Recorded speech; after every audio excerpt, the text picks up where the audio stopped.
کہتے ہیں اگر پانی نہ ملے، اس لیے کہ نماز کے لیے وضو ضروری ہے، اگر پانی نہ ملے تو فتیمموا صعیدا، تو تیمم کرو پاک مٹی سے۔ تیمم کا طریقہ کیا ہے؟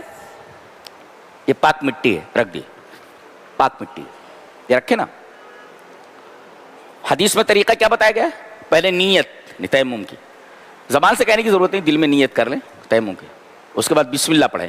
تو پہلے تیمم، پہلے نیت کے بعد بسم اللہ، اور اس کے بعد تیسرے نمبر پہ ایک ضربہ، ایک یہ ضربہ ہوا تیسرا، اس کے بعد چوتھے نمبر پہ مٹی جو لگی ہے اس کو ہٹا دے، اور اس کے بعد چہرے پر ہو گیا، اور اس کے بعد اتنا ایسے، یہ پورے ہاتھ پر کرنے کی ضرورت نہیں، اسے ہاتھ پر یہ طریقہ ہے۔ پہلے کیا کر رہا ہے؟ پاک مٹی رکھنا ہے، پہلے نیت، پھر بسم اللہ، پھر ایک ضربے کے بعد سنت یہ ہے کہ مٹی کو پھونک کر کے اڑا دیا جائے، اس کے بعد چہرہ، پھر ہاتھوں پر پھیل لیا جائے، دائیں ہاتھ کو بائیں ہاتھ پر، بائیں ہاتھ کے ہتھیلی کو دائیں ہاتھ پر۔ یہ طریقہ ہے تیمم کا، پورے ہاتھ پر پھیلنے کی ضرورت ہے، بس اتنا ہی، ایسے سمجھ میں آ گیا؟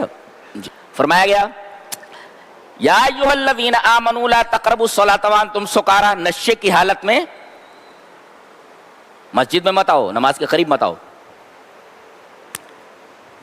گویا ایک مفسر لکھتا ہے کہ قرآن حکیم کی بلیغ تعبیر میں الصلاۃ وعی و ادراک، یعنی نماز شعور کا نام ہے، ادراک کا نام ہے۔ جیسے پاگل اگر ہے تو اس کے اوپر سے نماز اٹھ گئی، اس کے لیے نماز نہیں ہے، اس لیے کہ دماغ نہیں ہے، شعور نہیں ہے، ادراک نہیں ہے۔ اور ایک آدمی کے پاس دماغ ہے مگر شراب پی لی ہے، اور شراب نے اس کی دماغ کے اوپر قبضہ کر لیا ہے، شراب دماغ کے اوپر حاوی ہو گئی ہے، دماغ قابو میں نہیں ہے، شعور اور ادراک سو گئے ہیں، تو نماز کے قریب نہ آئے۔ اس کا مطلب یہ ہوا کہ نماز کو پورے شعور اور ادراک کے ساتھ اور پوری توجہ کے ساتھ پڑھا جائے، اور اس وقت تک جب تک کہ آپ نماز میں ہیں دنیا کے تمام خیالات کو، خارجی خیالات کو اپنے دماغوں سے نکال دیں۔ تو الصلاۃ وعی و ادراک۔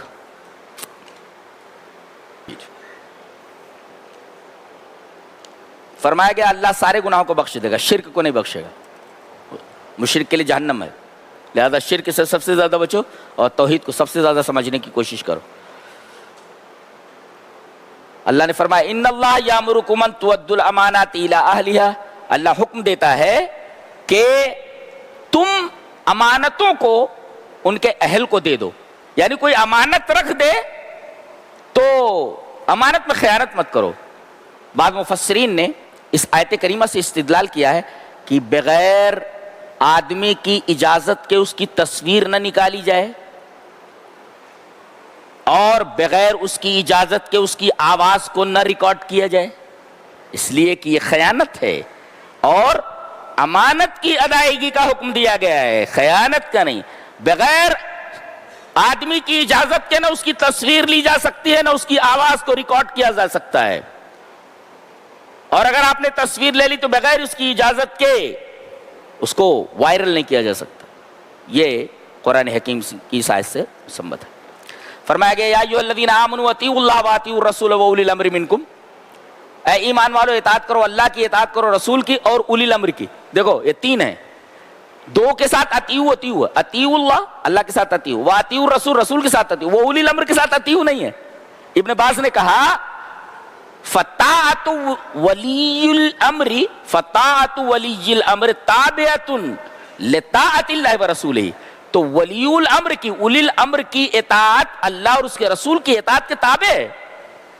اگر اولی الامر ایسا کام کر رہا ہے جو اللہ اور اس کے رسول کے حکم کے خلاف ہے تو ولی الامر کی بات نہیں مانی جائے گی۔ تو گویا کہ اللہ کی اطاعت مستقل، رسول کی اطاعت مستقل، اور اولی الامر کی اطاعت غیر مستقل ہے، وہ تابع ہے اللہ اور اس کے رسول کی اطاعت۔